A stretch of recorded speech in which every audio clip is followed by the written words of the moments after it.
السلام عليكم أصحابتي دي ورمسيتين في عندينو ولاشين إقرأ عبد الله يوتيوب كتابنيسينو إقرأ عبد الله soo dhawaada maanta waxaa idin wadaa cabitaan laga sameeyay bocor cadde iyo hormo aragteen wallaahi maasha allah hadday aad tijaabisiin ku dhahay cunto fuul ah ma fahanteen ma u baahna xataa inaa cashiis ama quraacatid cabitaanka soo adagaya ma jeedin ila arka qabka u sameeyay insha allah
asxaabteyda waa kana soo jira ugu dambeyn dabka soo saaray waa kana dabka marka xoogaa si fiican u bislaado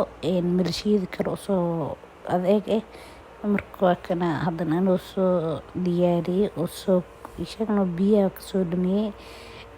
jileec saaid waa ma fahanteen marka caano iyo sokor ku daraa insha allah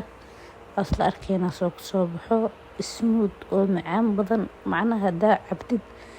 مو باهنيس فانتي عشي iyo waxaas macnaha muxuu ku noqonaa dee casho dhammaystiran calooshii kuu buuxsamay teedka hurdo leeyahay aad u macaan badaya wallaahi waa ka helay teed kale kaamiradu iga dansaneed heel ku soo daray heel deerd adoo ku darsan kartaa haddii kale oo iska dhaafi kartaa laakiin heel ku soo daray waa hilmaamays kaamirada inay shidanta umaleynaya baakana haddana soo shiiday la arka wajid cabitaanka soo adeeg u yahay waa dareemi kartiinbo